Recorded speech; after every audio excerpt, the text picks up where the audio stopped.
Buckle up for one of my favorite episodes, maybe of all time. I've got Rick Hall from Project Savior Outdoors on, and we talk everything from the benefit of writing down your hunts and journaling your hunts and to help you remember what happened and how it happened, why it happened. Rick straight up shares the gospel in an incredible way. He shares all of the incredible things that Project Savior is doing, the difference they're making for veterans. And I promise you want to stay tuned to the end because we talk about gator hunting and it just gets a little wild. And he shares with me some of the crazy fun stories about gator hunting, so much so that I'm ready to book a gator hunt. So guys, it's an incredibly fun episode.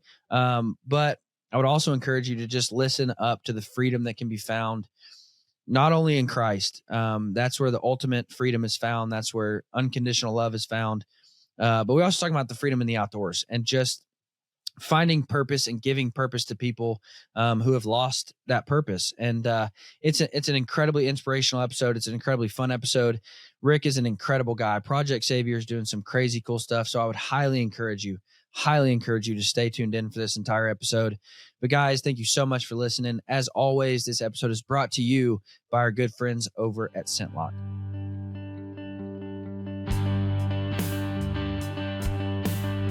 With over 90 years of innovation, Bear Archery continues pushing toward the goal of founder Fred Bear, making archery accessible for all. Fred believed the history of the bow and arrow were the history of mankind, and everyone should immerse themselves in the outdoor experience. Welcome to the Bear Archery Podcast, where the mission is simple: to hunt, grow, and inspire others.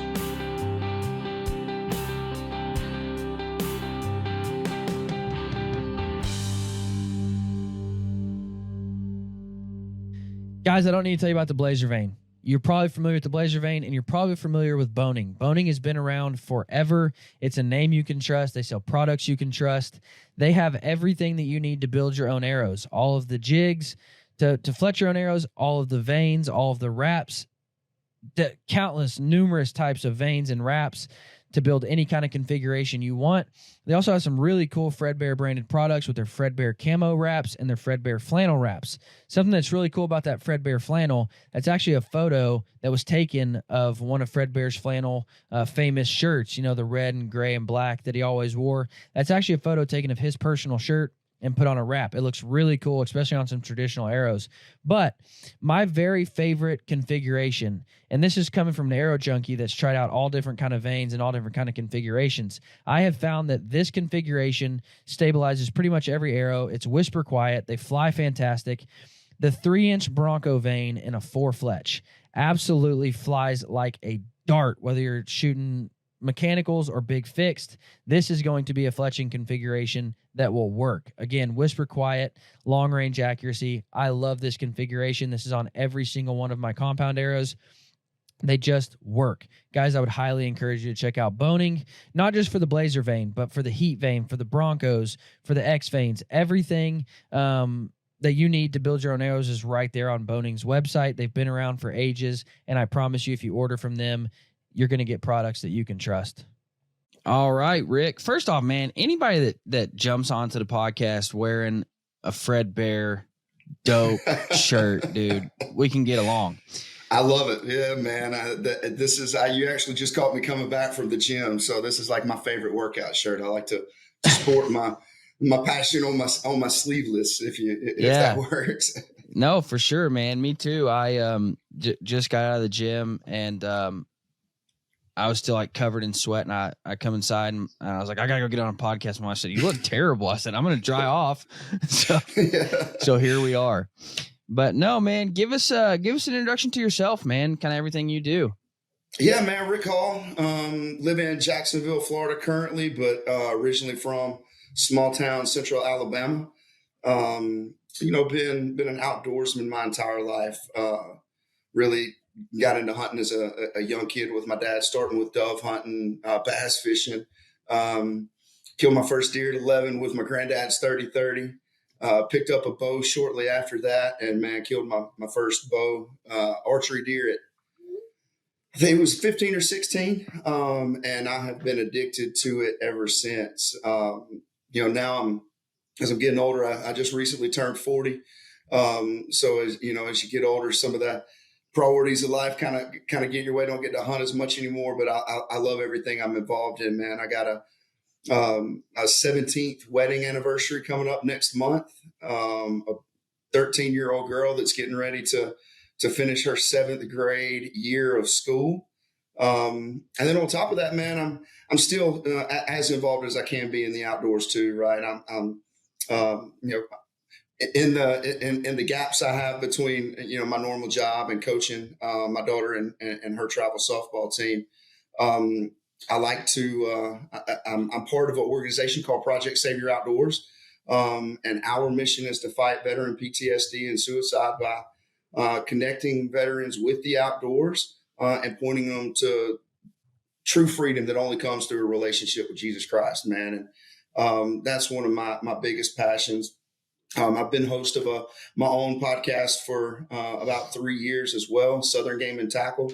Again, it's one of those things that other priorities kind of get in the way of sometimes. So haven't been as regular recording as I would like to be recently, but it's also one of my passions, man. It's kind of, I'm sure you can relate. It's a good way just to kind of sit down and talk, kind of unload, right? It's a little therapy for me just to be able to get away from everything and talk about the outdoors, which is my favorite thing on the planet.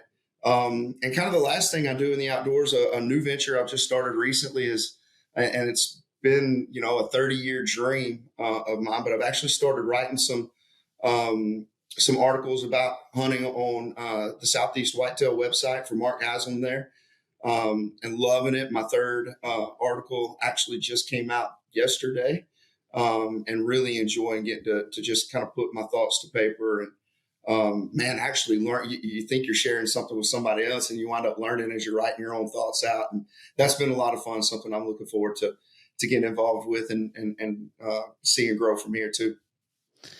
Yeah, man. Well, first off, I'm honestly shocked that you're 40 years old. Like, I would not have pegged you as 40. So take that as a compliment. You are now my new best friend, bro. For sure. I love it when people are like, they think I'm a lot younger than I am. And I'm like, that'll be great and really that happened before I had to go bald. But I'm like, well, that'll be great, when I'm 50 and people think I'm 40. But then you lose your hair and that just goes out the window. People are like, what are you, 60? And I'm like, well, hey, at least the facial hair hasn't gone gray yet, man. You're still look plenty young. There you go. No, man, to tell you the truth, dude, you talk about the passion of just sitting down and talking with people and honestly, I tell people and podcasting is part of my job. I mean, it's something I have to do. And there are times where it's like, crap, I don't have a podcast and it gets stressful because it's like, I got to find somebody to record with. But honestly, this is like my favorite part of the day. Like, just sit down and talk hunting. And it's the one time where, I get to shut off all the emails, all the notifications, all the, dings and alerts and budget reports and analysis, and just sit down and just talk hunting, man. And so it really is one of my favorite things to do. And, honestly, people ask me like, what's your favorite podcast? I don't listen to a ton of podcasts. Really the only time I ever do is when I'm on a plane and I need to download something so I have something to listen to on the plane. And I think that's part of, and the reason I don't, just so people, when you ask me, why. Part of the reason I don't is because when I have somebody that I want to hear talk about, I just want to have the conversation myself. And I want to call them and say, hey, why don't you jump on the podcast and let's talk about it? And so, I saw Remy Warren put out a podcast about broadheads, and Remy's one of my favorite people. I love Remy. He's great. And he put out a podcast on broadheads. I'm like, man, I want to listen to that. And I'm like, you know what? Never mind. I'm just going to call the guy he did the podcast with. And it was Brian from Day 6. And I'm like, and we're going to do it ourselves. That way I can just have the conversation myself. That way, as questions come up, I can ask them. And so that's kind of, really why I don't listen to a ton of podcasts outside of just, the ones I don't have access to. So, and on your topic of writing, I never understood. I see the value in, quote unquote field notes or getting back and just jotting down everything that happened on the hunt and everything that, went wrong, everything that went right, everything the deer did, everything the deer didn't do. I see the value in that. I just hate writing. And I used to be contracted to have to write some blogs too, and just kind of fell in love with it, to tell you the truth, because of what you just said. Like, you don't realize, man, I haven't thought about that in a long time. Maybe I should start putting that into practice again. I haven't thought about, decoying whitetails in a long time. And this blog has made me think about it again, for whatever topic it might be. And so you're not only sharing that information, but you're also teaching yourself that information, refreshing that information in your mind, if you will. And so I think it's a powerful tool, even if you don't want to publish that writing anywhere, just go home and, write down everything that happened. So say you're decoying deer, every step of the way, just go back home and recall that hunt, and just, what did the deer do when it saw the decoy? How did it respond? How'd the does respond when they saw the decoy? How'd younger bucks and older bucks respond when they saw the decoy? And man, it's super valuable to do that stuff. It is. And it's something that I didn't do for a long time either. Because as a young cat, you can basically remember every little detail, right? And recall it just like that and be able to tell the story. As I get older, my memory gets a little foggier. So being able to really, in the moment. And one of the things I've done, instead of grabbing your phone and flipping through Instagram, right, or social media or whatever you're doing to kill time in the stand in the tree, that's what I'll try to do. I love, I'm addicted to Onyx, right? I love just checking out maps, and I love the note section where I can kind of go in there and just jot down everything that's going on. And, writing is something that I've always loved to do. From my first love note as a 10 or 11-year-old kid, right, to all my book reports. I even remember doing a project my senior year in high school where we had to kind of launch a business, right, and see it take off. And I was going to start an outdoor publication called Gobble and Grunt Outdoors. Like, that was my thing. I just wanted to write. I grew up, again, didn't have a lot, so we didn't, satellite or cable wasn't a thing for me until I was well up into my teen years.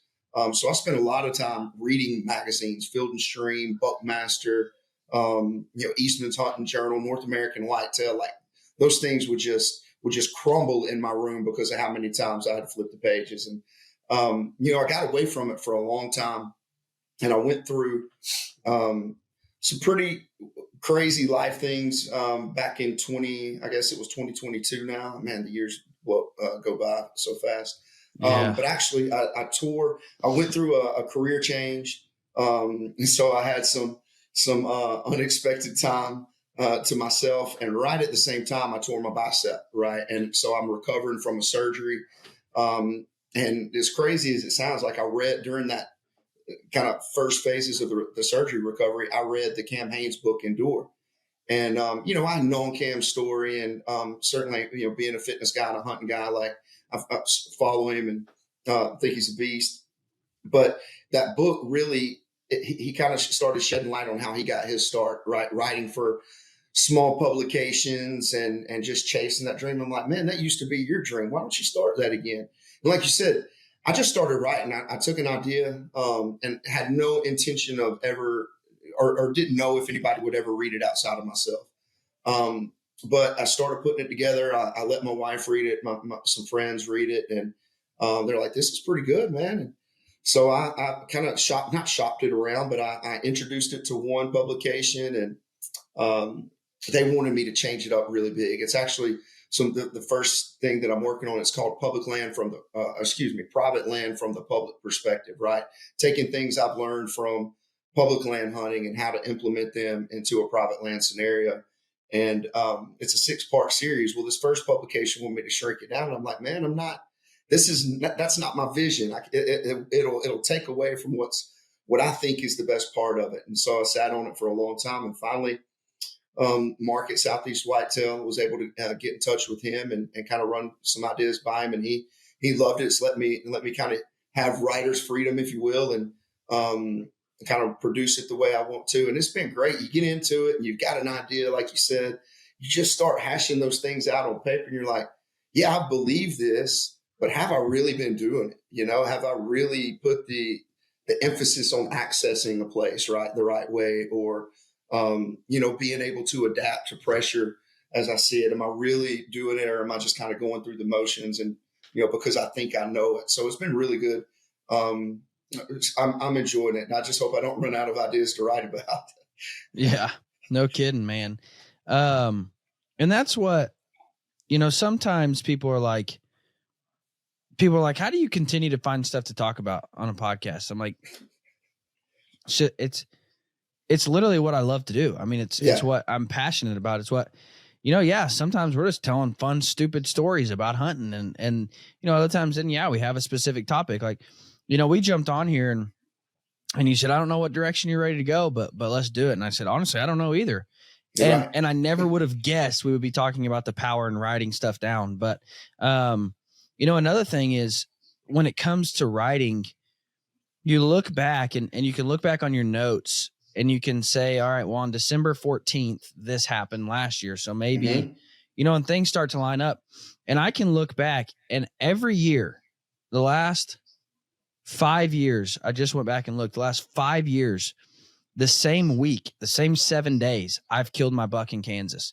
And so it's like, man, there's power in going back to look and remember, okay, what was the weather like in that week? What was the, and I don't think moon phase plays a role in deer movement. And really, honestly, if you go back and listen to the science of deer movement with the NDA, weather really doesn't even play a massive role in deer movement. But what was the weather in that week? What was going on during that week? And a lot of it comes down to, hey, during that week, I simply hunt more. And that's what, that's really what the science of deer movement comes down to is we think these cold fronts make deer move more. But the data has never one time proven that a cold front causes deer to move more, which is crazy? It's astonishing because any hunter in the world, I'm going to sit here until I'm blue in the face and tell you, if there's a cold front, I'm going hunting. But the data has never shown that a cold front causes deer to move more. Now, I think there's some truth to be said that deer seem to move more because we're out there more in a cold front. That's I think there's some case, there's truth to be said because more deer kill when there's a cold front because more hunters are out there when there's a cold front. I'm hunting longer and staying longer and going more often when there's a cold front. And so, it seems as though the deer are moving more. But anyways, I like to go back and look, okay, last year during this week, what was happening? What was going on? How are the deer rutting at this point in the year last year? And when you write that stuff down, there's power in remembering what happened last year and the year before that and the year before that. Because me, go ahead. Go ahead. No, well, for me, like I'm way down here in Northeast Florida, which is I love this area except for the fact it's so far away from any really good hunting. So like I'm having to schedule my trips a long time out in advance, and I've got short windows to go to different places. I try to go to the Midwest every year. I go back to Alabama and hunt multiple times a year, and having that historical data that I can just flip back to and be like, okay, historically, if I'm going to Kentucky, these have been the best days, right? Or this has been the best time frame. And what was the scenario around that, man? It helps me kind of be more honed in on the limited time that I get and make sure that I'm, for lack of better words, picking the most opportune time to make a trip, right? You want to make the best of the little bit of time I've got. And if you're just kind of just throwing darts at it, which I did for a long time, you're going to end up with mixed results. But when you can start going back and putting those patterns and trends together, if nothing else, it provides confidence. And in just being more confident when you walk out there is going to make for a better hunt, whether or not you actually are successful at the end of the day or not. Just having that confidence, knowing that, this week, every year in this area, the bucks have seemed to be on their feet more, right? You get excited and it makes just the lead up to it and everything even better. So I 1,000% agree. The power in writing that stuff down, and there's something to writing it that I think helps imprint it in your brain, whether you're typing it out or you're writing it down in a journal. When you actually put it down on paper or put it down on a screen, it's almost like it's imprinting it there, and you can recall it to me a lot easier than if I'm just trying to rely on my memory. my memory bank. Oh, right? 100%, dude. And we all have that. We all have that killer instinct where whenever the stars align and you just feel it, you're like, dude, I'm about to kill something. Like it's about to happen. Reason that is because over the years, you've been taking mental notes in your mind about what has happened when you killed those animals. And so when you write the stuff down, it just helps you develop that, because when I get home from a hunt, I have mental notes about what happened.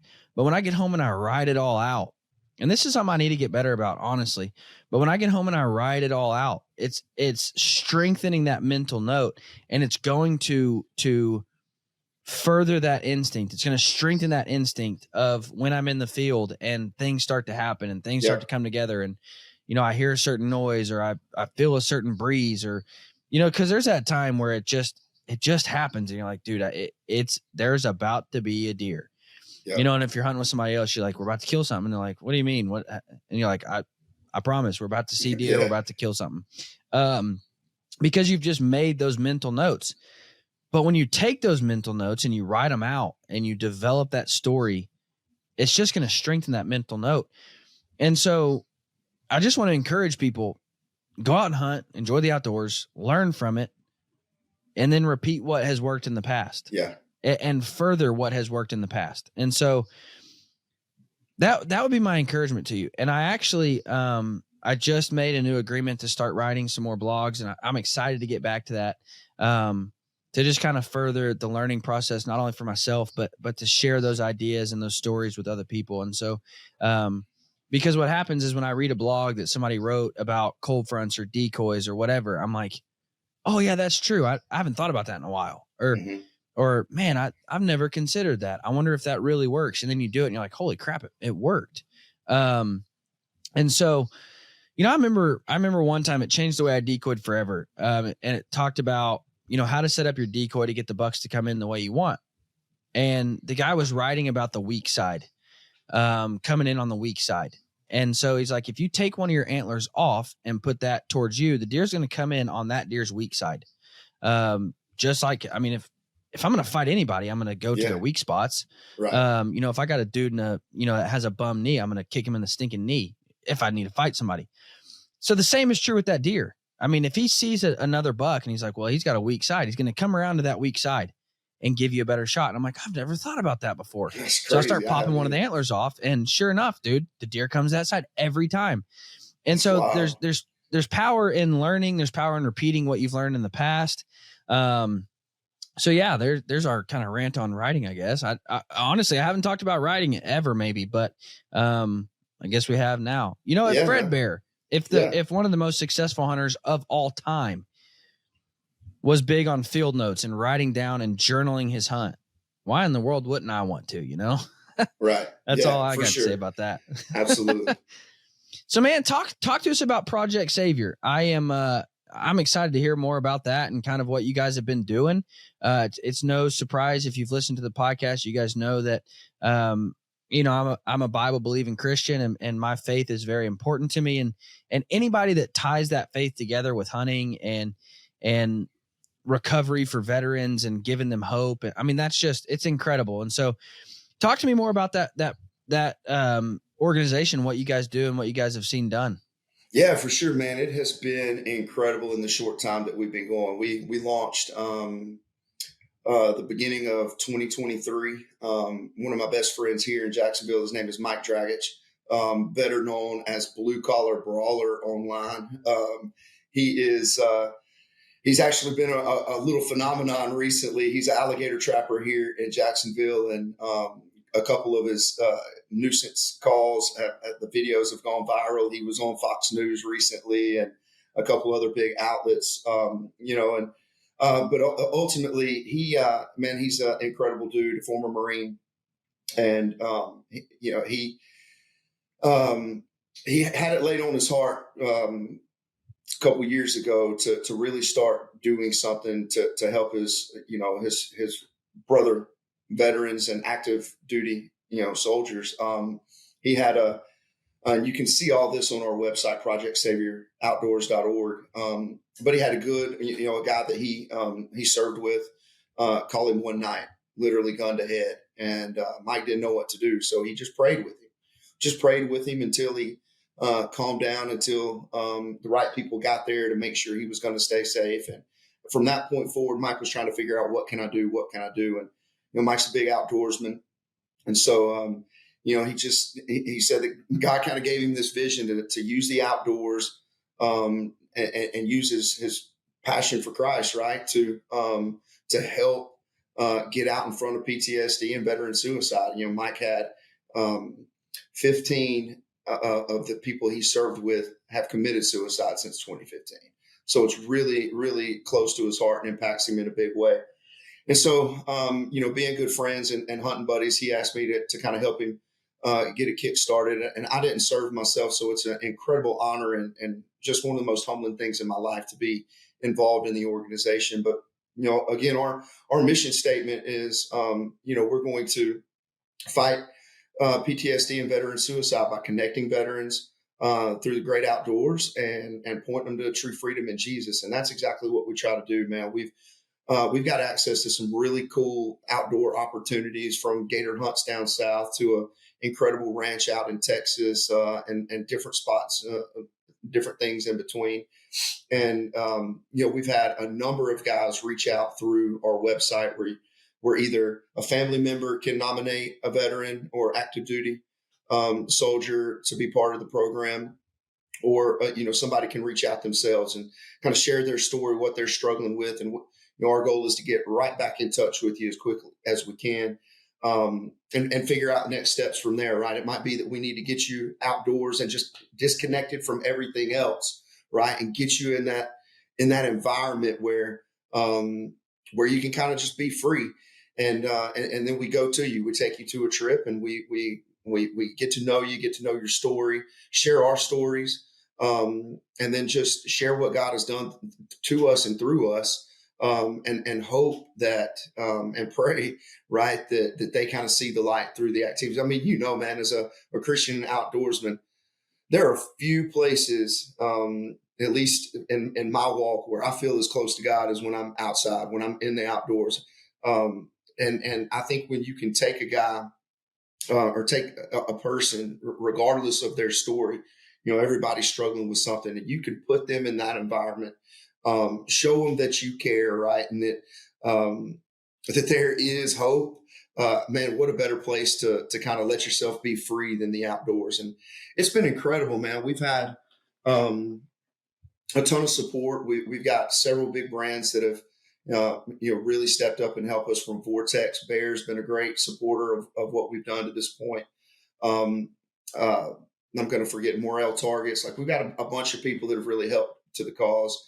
And at this point, right, in just over a little over a year and a couple of months, we've got about 50 to 60 guys in the program that are, part of a daily chat that we've got on the Signal app, where we are constantly encouraging one another.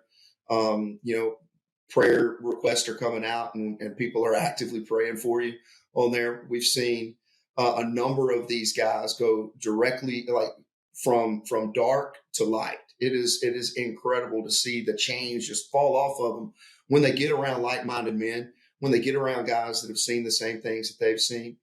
And, I'm going to kind of ramble here because there's just so much, but, we believe that to be a Christian is to follow Christ. And unfortunately, too many times Christ gets portrayed as just this weak, humble man. But Jesus was a warrior, right? He was a king among kings. He had calluses on his hands from carpentry work, right? He was bad enough to get whipped and flogged and tote his own cross up the hill to his death. Like, when he comes back, he's going to be coming back in all his glory, tattooed up, muscles, right? Like, he's going to be legit. He's a warrior. And what we believe is that we need warriors like that, following that Christ, right? That picture of Jesus, to fight the darkness in this world. We talk about forging community, igniting purpose, and defying darkness, right? Those are our three main principles. And these guys, that when they come out of serving, a lot of times their biggest struggle is losing that community, right? Having that mission to go for, and that brings on the darkness. So we're able to surround them with a community of men who truly care about them, who truly want to walk alongside of them in whatever it is they're struggling, and forge that community. And whether it's through hunting, whether it's through, we do a lot of working out together. We've got a really cool shop where we meet that's got indoor targets and a pretty close to a full CrossFit gym. Whether it's through those things or some of the tactical shooting that we do. I'm going to shoot with a couple of the guys from the group this afternoon. Can't wait. Those things just ignite some different purpose. And what we're finding is a lot of the purpose we ignite is that once these guys see the light and see that there's hope, they just want to share that. They go from being scared to share their story because of the shame of some of the things they've seen and done, right? To being able to use that story to impact others, to show them that there's hope as well, that there's no sin too big for God to forgive, right? And man, it has just been incredible. We took a trip recently out to the ranch that we've got access to in Texas. And when we go on these type of trips, hunting is certainly a big part of it, but it ain't the biggest part of it. It's almost just a means to an end. Again, it's a way to kind of get in an environment where these guys can kind of let their guard down, where we can be men, we can hang around the fire. And we get there and you see guys that, as part of our normal weekly Bible study group that we do, that at that point, up to that point, we're really quiet in our group. When we'd be talking or having these discussions, that they would always just sit back and listen and never really share. And we get on the trip, and one small phrase of somebody, sometimes the hardest person to forgive is yourself. A guy hears that message and it changes his life. It changes his life. And he's able to then understand, if God can forgive him, who is he to not forgive himself? And then he learns that his story was not meant to continue to hold him down, but it was meant to help lift others up. And that guy goes from one of the quietest in the room to one of the best leaders in the room going forward, and through all of the darkness that are, and it's awesome that we're doing this on Memorial, right here at Memorial Day weekend, but all of those things are not in vain, right? They don't go through those trials and tribulations and through those battles, real life battles, for nothing. That God works for good in all things in those that are in him, right? And I'm going to butcher those Bible verses, so don't hold that against me. But nothing's in vain. And when these guys see that, man, you talk about true warriors, guys that are the baddest of the bad, and what the meanest of the mean, the best of the best when it comes to the battlefield. When they can take that same mentality and use it to now become a disciple that's making disciples, man, what else, what more does the world need right now than a bunch of men like that are, that are fighting that battle day in and day out to defy the darkness around us. And it's been incredible. I told Mike the other day, we were talking about some of the things going on in the group, and I was like, nothing surprises me anymore. Like, nothing surprised me. God is moving so strong through what we do. And for us to just kind of see it unfold has been incredible to this point. And, nothing's impossible with God. So who knows where it goes from here. But, just the impact that it's had on my life and other men's lives to this point. If it all fell apart today for some reason, it would have been worth it, So I'm super thankful that you let us talk about this. Not a ton of platforms want to talk about this side of the outdoors. And I believe, man, a lot of people say that the outdoors is primal, right? Like our desire to be outside and in the woods and hunt and those things as men is primal. I actually think it's biblical, right? So, if you look at Adam and the very first thing that he saw when God created Adam in the Garden of Eden, he was face to face with God. He was face to face with his creator, right? God reached down, breathed the breath of life into him, and he opens his eyes, and man, he's face to face with God. And I believe that face to face interaction with the first man has been imprinted on our souls, right? That is why we seek what we seek, that there's always something missing in a lost person's life. And for a saved person, we're always fighting to get back to that, as close to that face-to-face relationship with God as we can. If that's true, and I 1000% believe that is true, what is the second thing Adam saw? After he was able to take his eyes off of the glory of God, he looked around and he saw the wilderness. He saw the trees, he saw the woods, he saw the water, he saw the animals, he saw God's creation, the outdoors.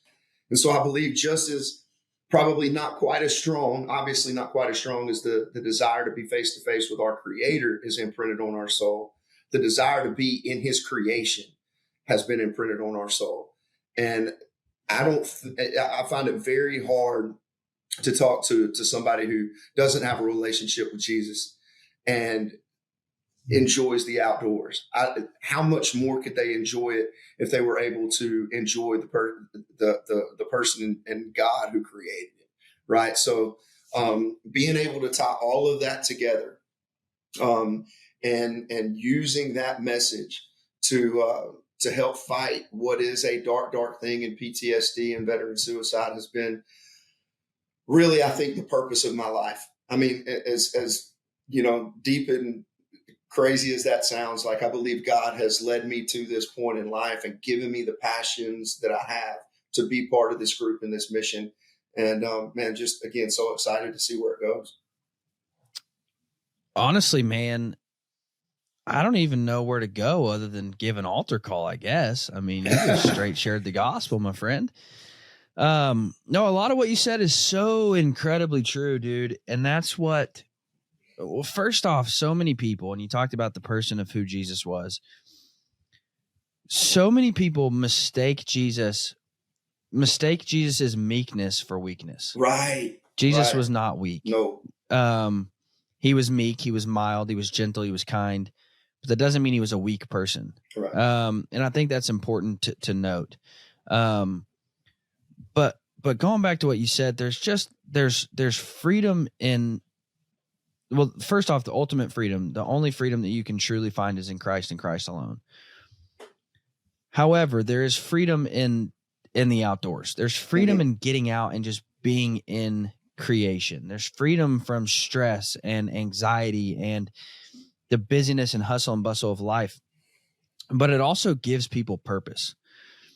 It reignites a purpose that, for whatever reason in somebody's life, has been lost. And so for veterans, you know, their whole purpose was to fight for our country. Now that's over, and they seem to not be able to find purpose anymore. And I've become passionate, and not to equate, I'm sorry to all my friends that were professional athletes or played sports. You're not even in the same realm as veterans. Right. They fought and died for our country. You play a sport.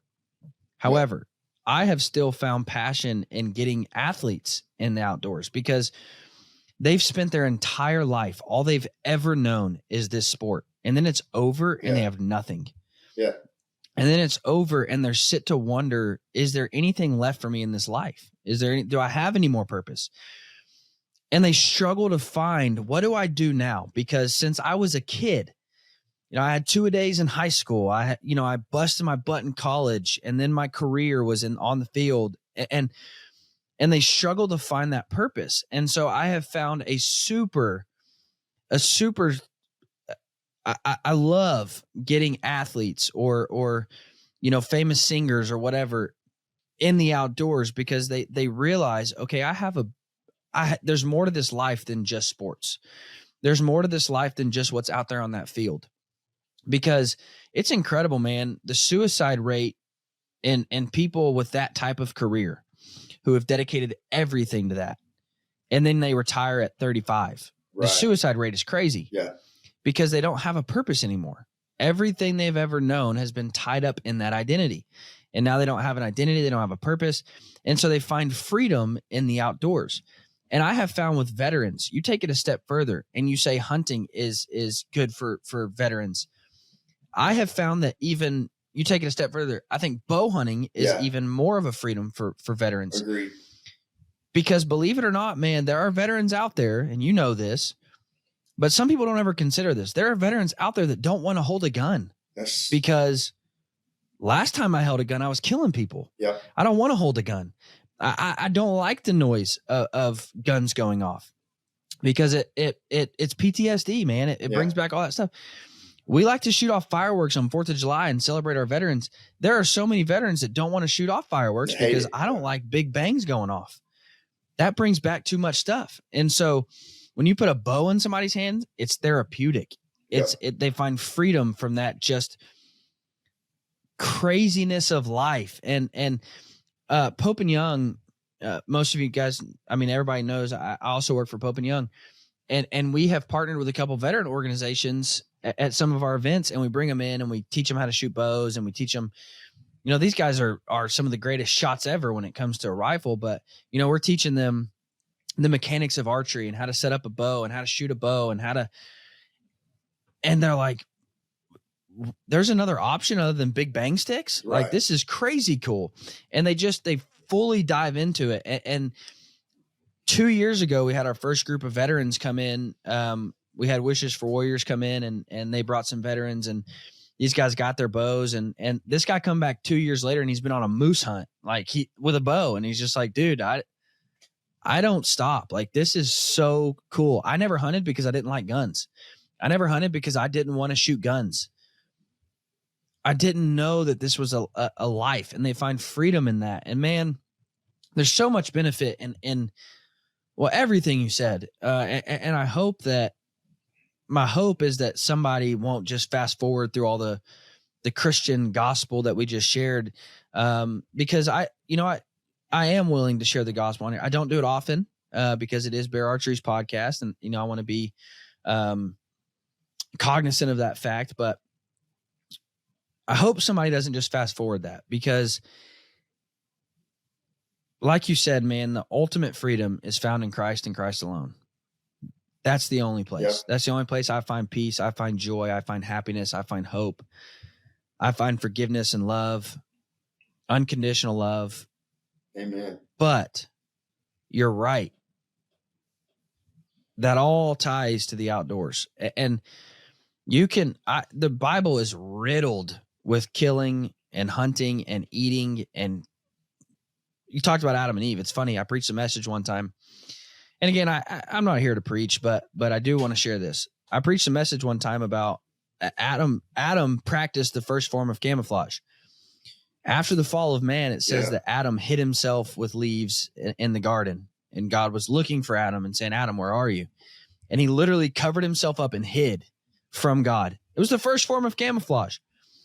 And so I preached a message, and I started off. It was funny because I'm a youth pastor, so I don't preach often on Sunday mornings. But I was preaching to a Sunday morning crowd, and I show up in full camo, and people are like, what are you doing? And we're in the Midwest Bible Belt of America, Free Will Baptist Church, very conservative. Our preacher preaches in suits and ties. And I normally do too on a Sunday morning, but I show up in all camo. And it was hunting season, so I was like, I didn't have time to go home. And people were like, okay. And so I'm in full camo, and halfway through the message, and I'm preaching that message about Adam hiding from God. And so halfway through the message, I take off my camo jacket, and I was still wearing a camo vest, but had on a white long sleeve t-shirt. And so on this arm was written, lust, and this arm was pride, and this arm was, up here it said greed, and then it said, anger and whatever, drunkenness. And I'm like, we get to this point where we want to find some freedom in Christ. We want to find some hope in who he says we are. And so we'll take off the outer layer, and we'll expose to him, the small stuff, the things that we want to just get off of our chest and just really, not have to deal with anymore. But we keep our core covered. We keep who we really are covered from God, and we hide that from God. And so then I took the vest off, and, it really got down to the heart of the issue. And it was, I don't even remember what all I wrote, but, we'll say, I'll just go back. One might have said lust, one might have said pride, whatever I wrote. Mm-hmm. But I didn't want to turn those over to God, because that's who I am. Like, that makes me that's part of me. I can't give that up. It's been part of me for so long. It's my marriage. I can't give that to God. It's my finances. I can't give that to God. But when we really, truly give him everything of who we are, there's freedom. And when I truly say, God, I'm done covering up who I am. I'm done trying to hide from you. I'm done trying to stay in the darkness. Here I am. Man, there's so much freedom. And so don't ever apologize for sharing the gospel to me, man. Don't ever apologize for wanting to come out and show people that there's hope and there's freedom and there's forgiveness and there's life and life more abundantly. And so, guys, I would tell every single person that's involved in your organization, kudos to you guys, because you've taken three things that I'm very passionate about and you've smashed them all together. And so it's an incredible thing that you guys are doing. And so keep doing what you're doing, man. And I'm excited to continue to watch it unfold because you guys are gaining traction. And you talk about, I don't even remember his real name, but blue collar brawler. Yeah. I love that when he shares the gospel because he talks about, I don't have all the answers. I don't know all the answers, but I know that this guy, Jesus, he loves me and I love him. Yeah. And I oftentimes preach a message. It's a really simple message, but John 3:16, it says, for God sent his one and only son. It doesn't say for God sent his one and only set of rules. It doesn't say for God sent his one and only dress code or his one and only form of worship or his one and only denomination or his one and only church. It says for God sent his one and only son. And so many times, dude, we muddy up the waters and we make Christianity so complicated. We worry about the how instead of the who, right? 100%, man. Yeah. And when I fall in love with the person of Jesus, it changes everything about me. I don't have to worry about, should I say this or not say this? I don't have to worry about, should I go here or not go here? If I fall in love with the person of Jesus, he'll teach me what he likes and what he doesn't like. Mm-hmm. Same with my wife. I don't have to worry. I don't have to question, does my wife want me to do this? I've done life with her. I know she wants me to do that. Yep. I know she wants me to take the trash out. I know she wants me to. The same is true with Jesus. And when we fall in love with the person of Jesus, when we accept Jesus for who he was and for what he did for us, what does John 3:16 go on to say? For God so loved the world that he sent his one and only son, whosoever shall believe in him shall have eternal life. Amen. There's freedom. Let's go. There's freedom. And I don't have to worry about all of this, all of the politics behind Christianity and all the politics behind church attendance. And now listen, I go to church every single week, Sunday morning, Sunday night, and Wednesday. Yeah, I'm one of those old school guys. But I love the person of Jesus, so why wouldn't I want to? Right. It's like saying, dude, you're telling me if I want to be a Christian, I got to go to church every week? Dude, that's like saying if I want to have a relationship with this girl, I got to take her on dates. Right. Well, yeah, you spend time with them. Why? Because you love them.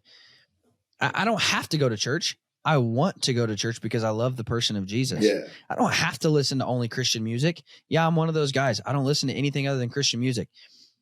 Not because I can't, but because I love the person of Jesus. Why wouldn't I want to listen to music about him? We do those things out of response, not out of have to, right? Out of response for what he's done for us and for our love for him. Yeah, man. And it changes everything. Man. When you kind of understand, like, it's about my relationship. It's not about how much money I put in the offering plate. It's not about how I dress when I go to church, or right. It's about having that relationship. And you said it. Just step into the relationship and he's going to guide you to, right? That's going to, the rest of the stuff will work itself out. You dive in, you commit, you chase a relationship, a personal relationship with Jesus. The rest of the stuff will work itself out. He'll handle that with you. And you don't have to worry about it because it will all come naturally, organically, spiritually. And before you know it, you'll be walking exactly like God asked you to walk. Doesn't mean we're going to always be perfect. Doesn't mean we're not going to stumble. No, but that's part of the grace of God. And that's what makes it so incredible. Because when you do stumble, no matter how hard we try, we're going to stumble. Hey, man, you get to step right back up, just like a good dad, right? When you come down and you might get disciplined, when you turn around, he's right there, ready to keep wrapping you in love and pick you up and do it again. So, yeah, a ton of freedom in that, man. Ton of freedom. So that was about a 35-minute message. I attended Bible college and believe it or not, people are like, what do you learn in Bible college? I'm like, well, I was a pastoral major, so you learn how to preach. Yeah. Like that's what you're taught to do. And I had a professor tell me one time, he said, don't preach over 30 minutes. People get bored and tune you out. And so, well, I guess we better just give our altar call now. No, I'm just kidding. But guys, really, truly, if you have any questions, find me on Instagram, message me, find Rick on Instagram, message him. I would love to answer any questions you got. I do ask if you just absolutely are an atheist and you want to argue with me about religion, shoot me a message. Like, let's do that privately. Don't blast it. Because so much stuff gets taken out of context. I would love to just have a phone call with you. Okay. Truly. But here's where I'll leave. I'll say this and I'll leave it there. A little bit of science will draw you away from Christ, but a whole lot of science will lead you right back to him.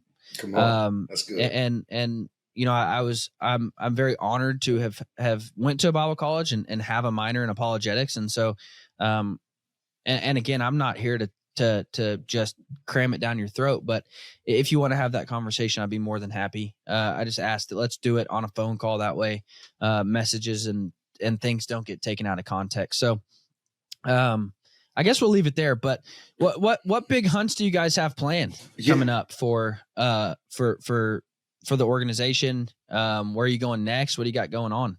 Yeah. So during the summer months, we kind of, turn our attention to alligators and pigs, man. I mean, we're here in Florida, right? And so we've got, again, we've just been blessed with a bunch of opportunities. We've got a really cool private ranch on the north edge of the Everglades. So it's about a 4.5, 5 hour trip for us. But we during the summer months, we'll take basically a monthly trip down there as we have guys that, you know, participants that we feel need to have that experience. And we'll go down and, man, it's an experience. Like, we're not just, you know, baiting a hook and throwing it out there, checking lines. Like, we're actually sneaking and hunting around these swamps, the edges of these swamps, finding a gator, casting on the gator with a big treble hook, fighting him on a huge offshore, you know, deep sea fishing rod, right? And getting him to the bank, pulling him on the bank fully live, and then let the hunt kind of take place from there. You know, Mike, Blue Collar Brawler, he's pretty well versed in how to handle these things. And so we get hands on with them and get that experience, man. Let a little adrenaline fly. Get really close to danger, but not close enough that it sounds like a riot. It is so much fun, man. When you got an 8 or 9 foot alligator and you got his head resting on your knee. Yeah, it's fun and scary all at the same time. But it's incredible. And then, you know, we don't even kill all the alligators that we catch, right? Sometimes it's just for the experience. Let's feel the power. Let's see that thing. But then there are some times where we do take the gator. And I'll tell you one quick thing, and then I'll kind of move on to some of the other things we've got. But one of the most awesome pieces of our hunting trips that we go on, whether it's an alligator, a pig, a deer, when you see one of these guys, for a lot of them, it's their first animal, right? They've never hunted. The reverence and the appreciation, the respect that they show, especially after an alligator that they just had a hand-to-hand combat with. You know, it's not just pull the trigger and let's celebrate and hoop and holler, man. It's like getting down and on a knee and thanking that animal for everything that it did, right? And for its life and for living out its purpose of bringing light to this man. So that's one of the coolest parts, is watching the reverence they have for the animal as they're kind of experiencing this for the first time. Super incredible. But kind of moving on from. Hold on. Yeah. We got to go. I got to talk gators for a second. Okay, let's go. You just explained to me. Okay. You've heard the term things got a little Western. It doesn't get more just Florida, man, riotous than that. I mean, that's just people from Florida, first off, they have a couple of wires crossed. Like the first time you tell me you're from Florida, I automatically question you as a person. Understood. Rightfully so. Anybody that's willing to go golfing and like always have the danger of like getting attacked by a gator, you're just a little bit psycho.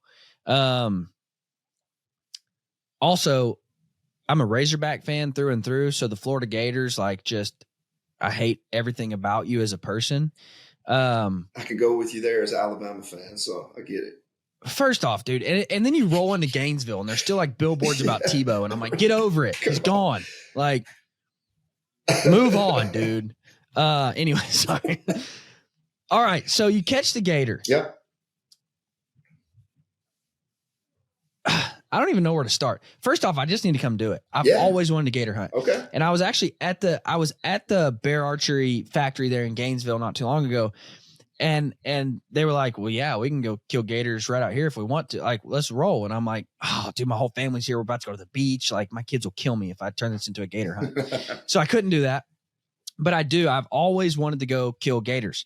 But I do want to do it exactly like you just said, because so like you hear about gator hunts and people are like, oh yeah, I went out and killed a gator. Well, you went out and checked a tree limb with a line on it, pulled it in, and you boomsticked it. Like, you didn't really do much, like not much of a hunt. And so I've always wanted to do it the way you do it, the way you just described it. And so how do you go about go into a little more detail about how you're going to go about handling that gator once you get it?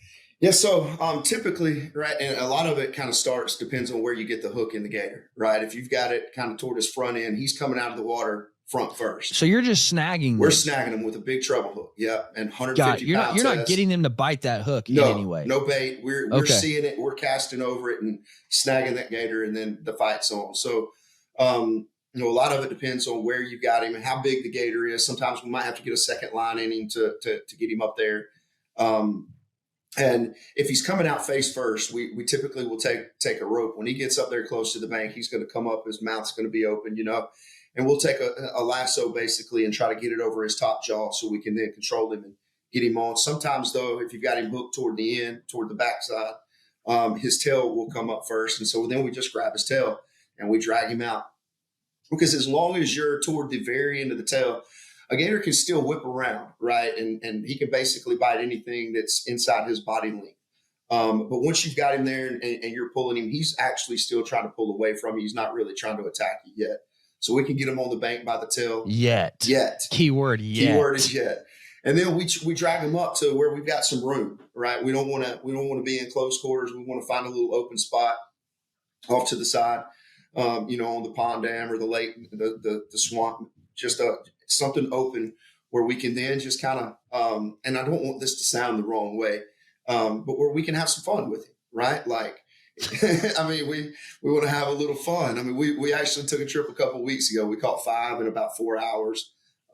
We call this game snap and dodge. Dude, it is. You go check out the Project Savior Instagram page. You'll see some of the videos from the most recent hunt and some of the ones we've done before. But, you can tell a lot about a gator's mentality. Number one, he's going to be really tired after that fight. And the bigger the gator is, the harder he's going to fight while you're pulling him. And but you're tired too. We're tired too, for sure. But we got adrenaline on our side. I don't know if they feel adrenaline, but I know that we've got it going on. And it's, there's something to it. This has to just be a testosterone-filled just party, dude. It is very, yeah. You nailed it. It is a lot of fun. You got guys running around, and everybody's watching. Some people got a hand on a pistol, making sure. Some people are worried because they've never seen it. Some of the guys they've never been around an alligator. Coming from Alabama, it's not my forte, and I've just gotten more into it over the past several years. So I still have far more precaution in me than I have aggression when it comes to them. But I'm learning. You can actually read their body language. You can tell pretty quick how tired he is. You can watch his legs and kind of see if he's loading up or if he's resting, so you can kind of get away with a little bit more, or if you need to back up. But once we get them, kind of in an open area on the bank, we try to get the hook out if we can, because we don't want to be playing with him with that big treble hook and get ourselves cut. But you can walk right up to that thing and tap him on the nose. If you watch, and that's what we'll do. We'll walk up and we'll kind of tap him right on his nose, get him to open his mouth. And once his mouth is open, you can kind of, if you're quick and smart and intentional, you can get your hand up under his jaw, under his bottom jaw, and just. I wouldn't say that's smart. It's not smart. It's not. But you got to have a little intelligence about a little tenacity. You gotta just let the gonads just take over and just have a little bit of guts. And it helps when you got a bunch of bad men around you. Like, you don't want to let them down. You don't want them to see you being a pansy. So you kind of got to jump in just for your own reputation. But if you can get your hand up under his jaw. Then you can literally, man, it's one of the coolest parts, and we try to get most of our guys to do it if they will. But you kind of walk your fist up under his jaw, and you ease up to him, and he'll be kind of raising his head up, and then you just rest his bottom of his jaw on your knee while you're standing there, kind of in a lunge position with it on your knee there. And man, it's one of the most wicked sounds in the world. But we'll take a stick, and as his mouth is open, he's on your knee, and you just stick that stick in his mouth real quick and touch the roof of his mouth and pull it out. He chomps down, and man, it just echoes through the swamp, just echoes off the cypress trees. And you can, in that moment, what you're up against. Like, this dude, if we mess around and get a finger in there, we're coming back with a few less digits, right? Like, they got so much pressure when they get there. And then we, once we've kind of done that and kind of got a little bit more comfortable with the gator, we'll actually close his mouth and get on his back, take pictures with him while he's alive. Sitting on his back, holding his mouth. Yeah, dude, it's incredible. It's a rush. It's nothing, and you see Mike, like he's done this with hundreds and hundreds of gators. He'll just be so nonchalant around him sometimes. He's always aware, but you're like, bro, there's a 10-foot gator, 4 feet from you, and you're calling the cameraman over, like, dude, watch out. Like, he can come get you any minute. But typically, once you got him in that environment, they're easy enough to kind of read and figure out, but you still got to be on your toes, or you're going to come back without some. I would just say, if you want to do this, I'm going to give you some life advice here. If you want to do this, up your insurance coverage before you go. That's all I would say. We've got plenty of we do. You just call the insurance and say, hey, listen, I need to up some things before the next week.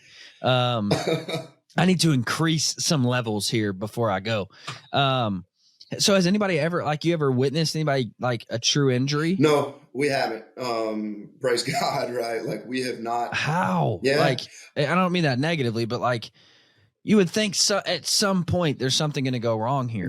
Yeah. I mean, it's one of those things, like when you get back in the van to head back home, you're like, whoo, thank God we're all coming back safe. Like, everybody's going to make it back home to mama just like they left, Wow. Yeah, there is absolutely something, but that's part of what makes it what it is. I mean, listen, there are a lot of great organizations out there that do a lot of good things for veterans and take them on deer hunts and turkey hunts or fishing trips. And certainly we do all that too. But one of the things that I think sets us apart, if that's the right term, is the fact that we've got this gator experience as part of who we are and what we are.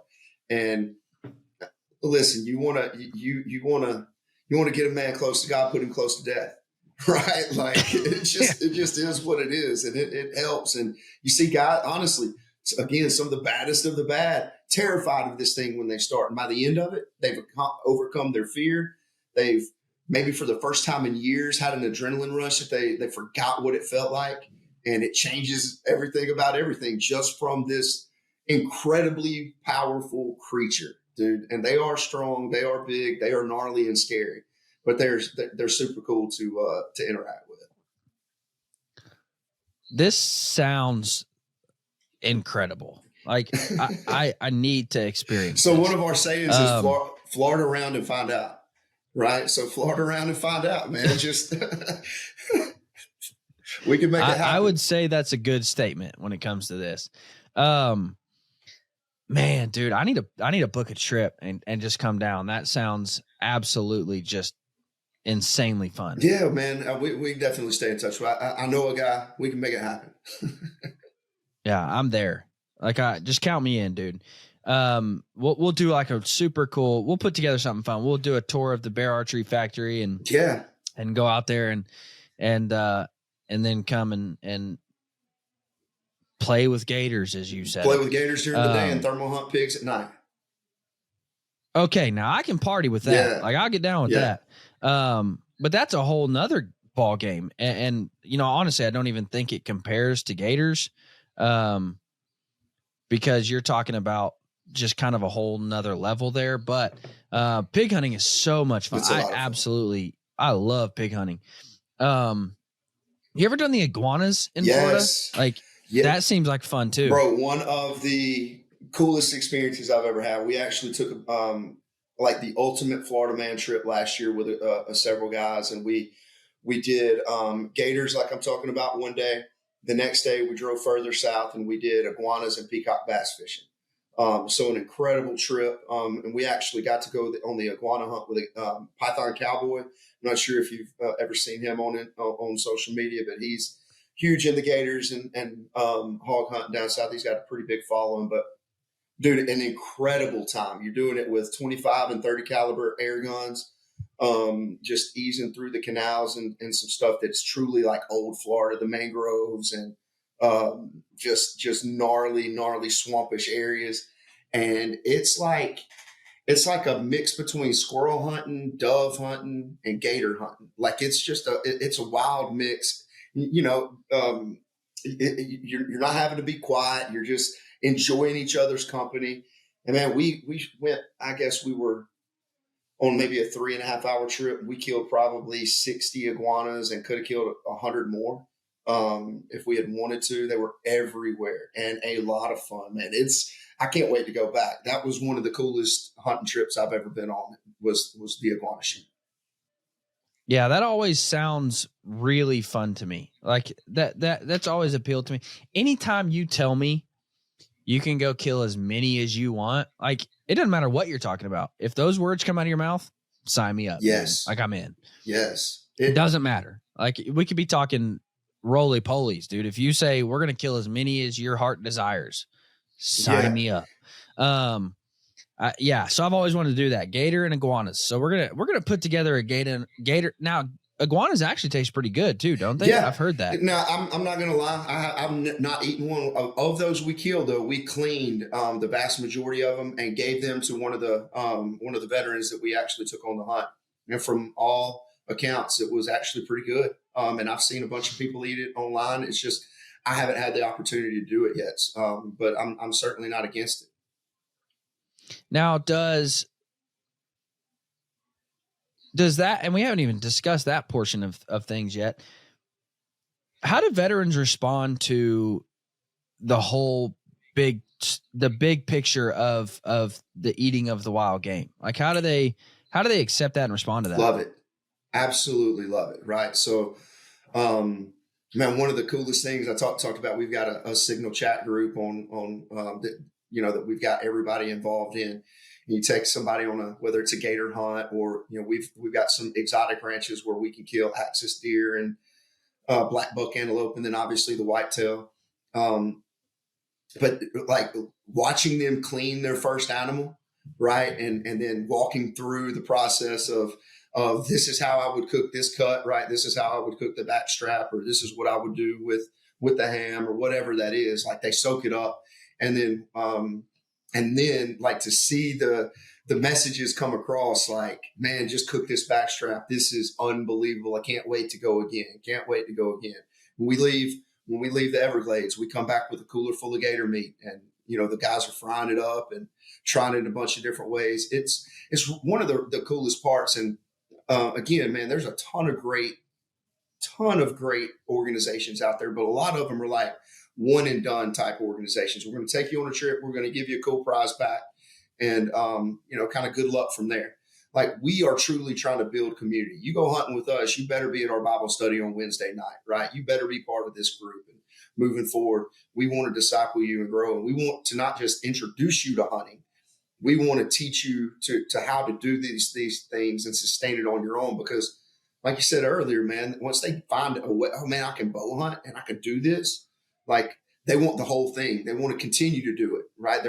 We wish we could take everybody on every hunt that we go on, but we just can't. And so we want to empower you to be able to do it yourself. And man, the cleaning to the cooking, field to table aspect of it is a huge part that I think it really helps some of the guys better come to terms with the act of hunting if it's their first time, right? Because they're going to get to enjoy the fruits of their labor. They're going to see that as a blessing for meals and meals and meals to come. So it's a big part and a great part of the entire experience. So what is gator meat like? How do you describe that to somebody? I could just take the easy way and say it's like chicken. But it's not. I mean, it's certainly got a white meat texture. I'd probably say it's a little bit of mix between pork and chicken. If you want to try to compare it to something, right? It's lean, but it's got a little grease to it. And the most common way anybody's going to cook it is to take that gator tail. There's a ton of good meat in the back strap and in the legs too, but the gator tail is like the filet mignon, if you will. Then take that, cut it up into little chunks and kind of tenderize it with a hammer or a Cuban machine and then batter it and fry it. And you can't beat fried gator tail. Like it is one of my favorite foods on the planet.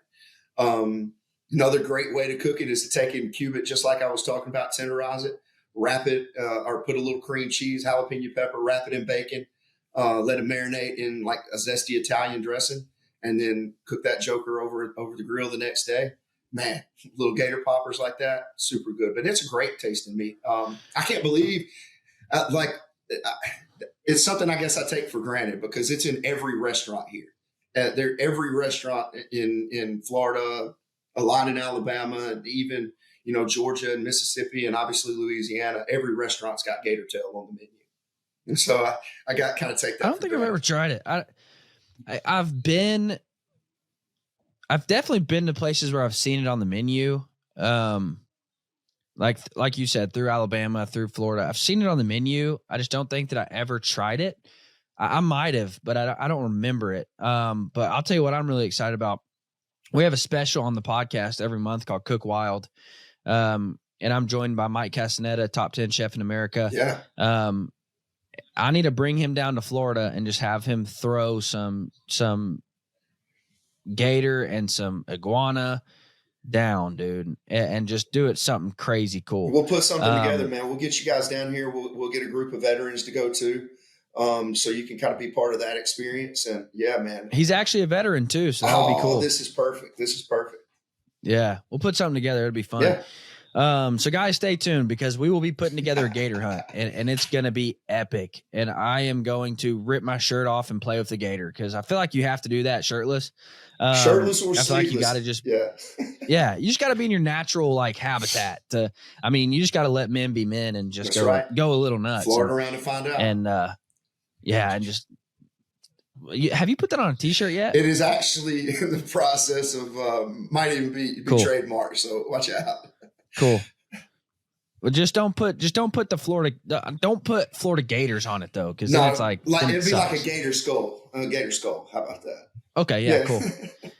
I do really want a gator head on my desk. Yeah, like I feel like. And the cool thing about it is, like, the cool thing when it's time, and that's one of our signature things is like we want everybody to leave and get, if they want to get the hide tanned from the gator, but definitely you got to get that skull. It's an awesome piece.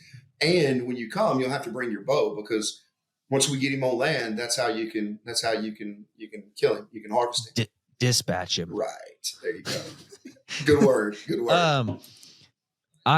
got a 13-year-old daughter, you said. I've got a 12-year-old daughter, and when she starts bringing boys around, I just need to have a gator like next to me, like gator head, and be like, son, listen to me. I wrestled and killed this myself in the Everglades. Fact. Absolutely. And just tell him like straight up, I kill stuff for a living. For sure. So let's have some fun, boy. Yeah. It's funny. I always tell my kid, her, I said, honey, you can date under 3 conditions. He has to be a Christian, first and foremost. He has to have a job, And she'll be like, "Ew, Dad, why do you have to have a job?" I'm like, "Well, sweetheart, dating is for marriage. And if he's not ready to support you, then he's not ready for marriage. So there's no point in dating." And third, he has to be okay with hunting. Mm-hmm. And she's like, "Shut up, Dad. He's not have to be okay with hunting." And I said, "Listen, I didn't say he has to be a hunter, but I'm not going to have some vegan running around my house telling me I'm wrong. That's right. I'm not going to have some vegan running around my house questioning Preach. everything I do." Yes. So those are the three conditions. I love it. And if he's willing to come down and wrestle a gator with me, then he's in. Like, but yeah, dude, we're gonna put together a gator party. And I'm gonna come dressed as a razorback. I'm gonna put full on razorback mascot costume, dude, to wrestle this gator. Because this past year, Arkansas was absolutely horrendous in football. I mean, just terrible, hot garbage, dumpster fire. But it was the first year ever that we beat Florida in the swamp. So let's go. I'm just going to stand over a gator in a full razorback costume and just make the whole world excited because nobody likes the Florida Gators. I love it. Where can they find you at, man? Where can they find Project Savior at and follow everything you guys are doing? Yeah, so projectsavioroutdoors.org is our website, and there you can go nominate you can fill out a form to be part of one of our missions for yourself, or nominate somebody that you know that may need an outlet like that. And it's at Project Savior Outdoors on Instagram, Facebook, and all that good stuff. Me, I'm Rick_Hunt Lift Pray on Instagram. That's all the social media I've got, but you can check me out at southerngameandtackle.com too. And again, my articles on southeastwhitetail.com. So we're all over the place. Guys, go check them out. Thank you so much for listening. Y'all have a fantastic week.